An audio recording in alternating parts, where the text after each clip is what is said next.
Here, a surprise live. I know I might not get any watchers or anything like that, but I just wanted to come on, say hello. It's a rainy, cool day in South Florida, and I'm enjoying it. I'm out on my back patio. Like I said, I like coming out to my patio to be in nature, to be able to inhale fresh breeze, fresh air, I should say.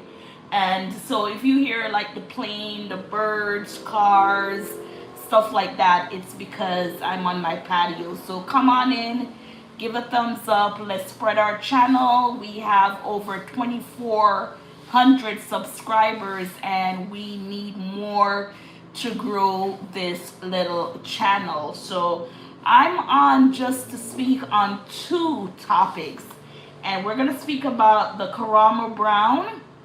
That's the guy from Queer Eye, right?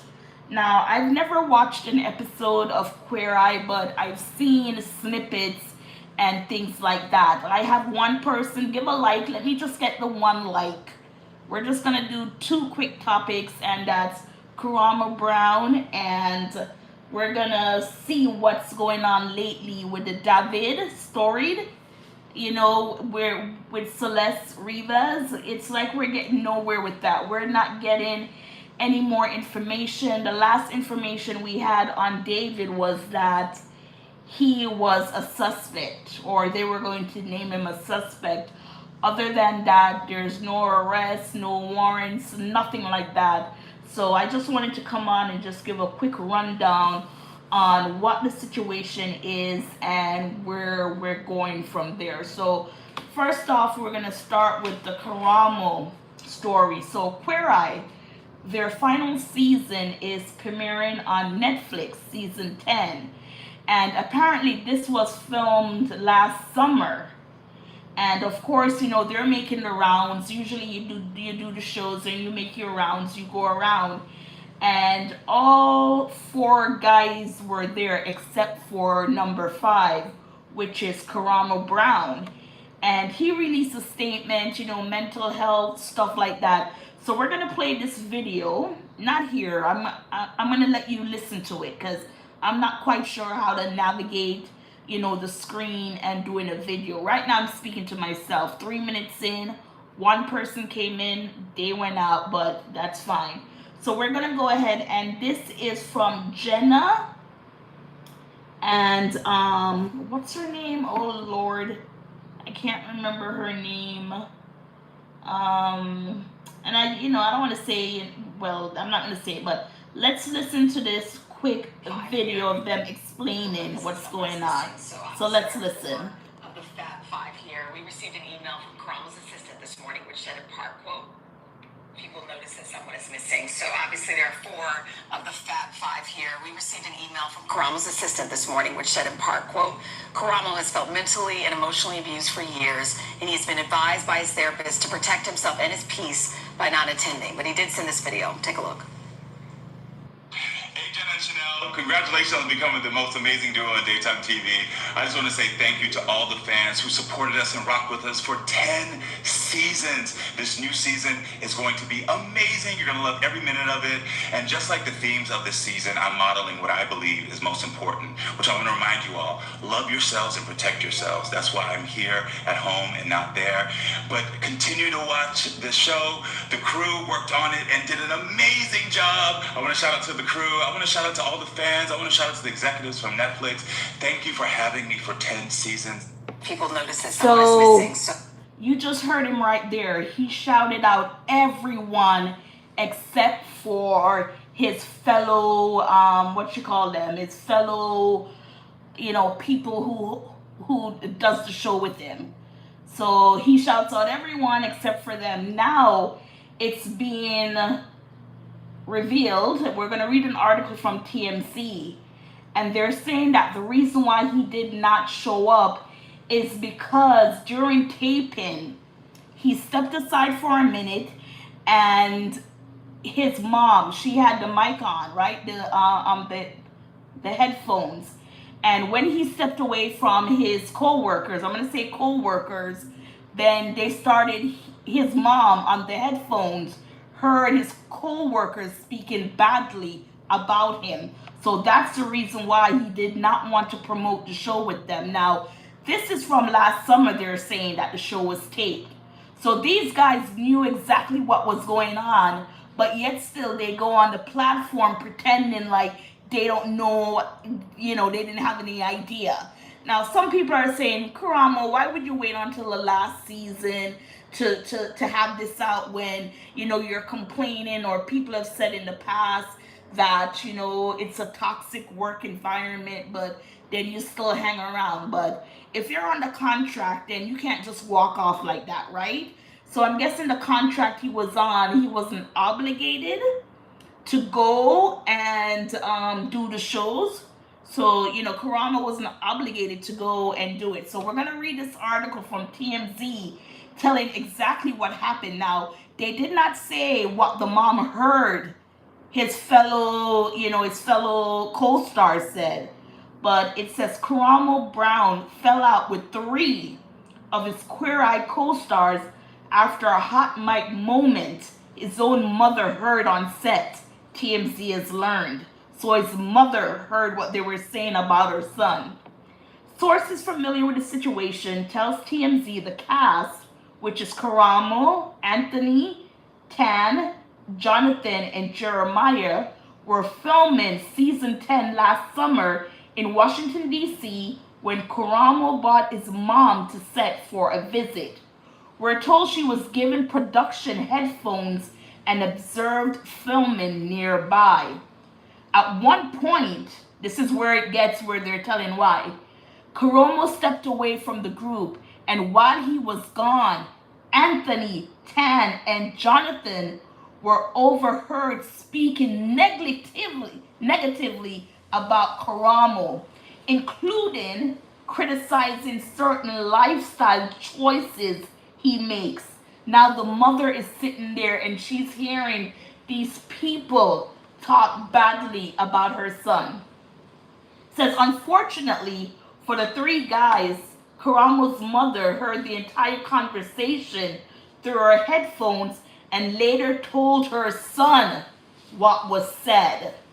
Please hit the like button, subscribe, grow our little channel. Let's go. So to continue, it says, our sources say the incident created an immediate rift, and Karamo has been on the outs with Anthony, Tan, and Jonathan ever since. Of course, you walk away and your mom, and they keep telling these celebrities, when you are attached to anything that's a recording, be cautious. Know you're surrounded, because right then and there, they were talking badly, and the mom of all people hearing it, and she went to tell her son. It says Jeremiah Brent appears to be the only castmate Karamo remains close with, as he's the only one Karamo still follows on Instagram. So it says the tension spilled into public view Tuesday during season 10 press day, when Karamo was noticeably absent as the rest of the cast made the morning show rounds. We're told when Netflix PR arrived at CBS Morning, CBS producers informed Netflix reps Karamo would no longer be appearing after his assistant emailed the show about his absence. As we previously reported, Karamo's assistant cited mental and emotional abuse, saying Karamo had been advised by his therapist to protect his peace. Karamo later appeared in a video message on Today, telling fans he was choosing life love while promising viewers would love every minute of the milestone 10th season. And it says, we've reached out to reps for Karamo, Anthony, Tan, Jonathan, and Jeremiah. So far, no word back. So, someone left in the comment, those are your typical Democratic man. Anyways, we don't need to bring politics into this. But yes, his mom overheard his co-stars talking negatively about Karamo. So if you're here, thank you for watching, listening. Please hit the like button. This is my second live.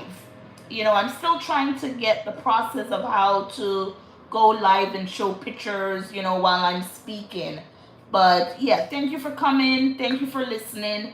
And yes, that's the story with Karamo. Some people were saying it was selfish of him to see that was the final episode, 10 seasons, put it aside and go out with your co-stars. Now you don't have to mingle. We know a lot of these people when they go on shows as cast members, not all of them, but they have to pretend that they loved working together and things like that. So he should have done that.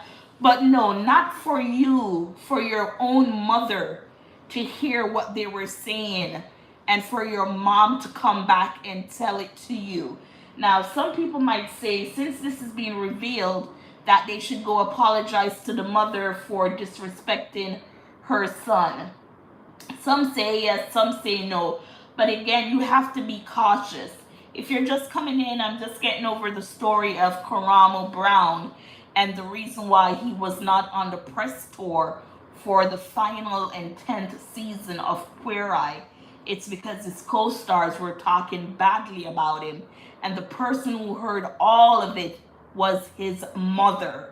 So his mother went back and told Karamo. So since this has been revealed, we'll wait and see what is said. I'm not quite sure how many shows they're going to go on, but of course they're going to come on and they're going to be like, oh, my attorney said we can't address it, or my publicist said we're not supposed to address it, things like that, because that's how Hollywood is, right? That, you can't say anything because, publicists or attorney or management say you can't. So right now, if this is true, it's not looking good for those three or those four, except for one. They said he was still following, I think, Brent. So thank you for listening. Please like, share, subscribe. Thank you to the one person that's in the room. Just give a thumbs up, and we're going to go on to David. Now, this is a story that broke last year, right? David, the singer, and Celeste Rivas. And as of today, we haven't heard any update, right? We heard that, David is a suspect, but so far we haven't heard of him being arrested or them going for him, basically. So just to keep it alive, because we would really love to know what's going on, why nothing is being done, and the overwhelming abundance of evidence and videos and stuff that's out there. David is still not being arrested or connected to Celeste Rivas. So this is what we know so far. So, we have to keep it going. Because like I said, there is too much where David should be taken in by now and, talking about getting his attorney, but nothing has been done to David. So it says what we know so far, right? So we're just going to go down this timeline and we'll go from there. So it says, okay, so what we know so far in regards to the case of David and Celeste Rivas. He spells it D4vd. It says, okay, a decomposing body was found inside a Tesla belonging to musician David at an impound lot in Hollywood on September 8th. The car was brought to the impound lot after someone reported it abandoned in Hollywood Hills, and police were called after workers reported a strong odor coming from the Tesla. 3. The Tesla was never reported as stolen. The body was discovered inside a bag in the Tesla's front trunk. The remains were not intact and had badly decomposed. The remains were so decomposed it took authorities more than a week to identify the body. The remains were eventually identified as 14-year-old Celeste Rivas. David has a matching tattoo with Rivas, and her mother said she has been missing, sorry. Let's read that again. It says David has a matching tattoo with Reva's, and her mother said she has been missing for over a year and that her daughter's boyfriend was named David. David initially decided to continue his world tour while cooperating with the investigation, but he canceled the remainder of his tour on a Wednesday. So this is what we know so far. An unreleased song written by David references someone by the name of Celeste in the unfinished title and twice in the lyrics. Police raided a home connected to David as they continued the investigation. So we're just going over things we know so far in regards to the David and the Celeste case, because he hasn't been detained, he hasn't been arrested. It's like we're not hearing anything, and the evidence is enough where he should be charged with something. And a lot of people, they keep going over the fact that she was underage. No one is talking about her being 14 years old. So it says David moved out of the home that the police raided. Authorities did not officially deem the death a homicide since medical examiners had been unable to identify an official cause of death, but a detective has referred to the case as an investigation into murder in a filing. A private investigator made a discovery inside the house, finding items he believed could be used to get rid of a body. Police have stood by their statement that it is unclear whether a crime was committed beyond the concealment of the body, which would lead to a rather light punishment. The medical examiner has stopped sharing records regarding Reva's death. David, whose real name is David Anthony Burke, was not considered a suspect for the first 2 months of the investigation, but he has now been named a suspect in the girl's death. Her name is Celeste. David has hired a high-profile defense attorney, and the defense attorney, his name is Blair Burke, or her, I'm not quite sure. And this is an attorney that represented people like Lindsay Lohan and Harvey Weinstein, Kanye West, Britney Spears, Mel Gibson, to name a few others. But yes, so gossipers, what are your thoughts on those two stories? Karamo, the reason is out. Is there more to it? His co-stars speaking badly about him, and his mother had to let him know what they were saying. So that made a huge rift between the co-stars, and that's why he was not around. And with David, we have to keep this case open with Celeste, because it's like we're getting nowhere. We have all these evidence, everything is going on, and we're not hearing anything. So gossipers, what are your thoughts? And as always, please like, share, subscribe. Thank you for watching. Thank you for listening. As I said, I'm going to try to see how I can go ahead and give pictures while I'm speaking.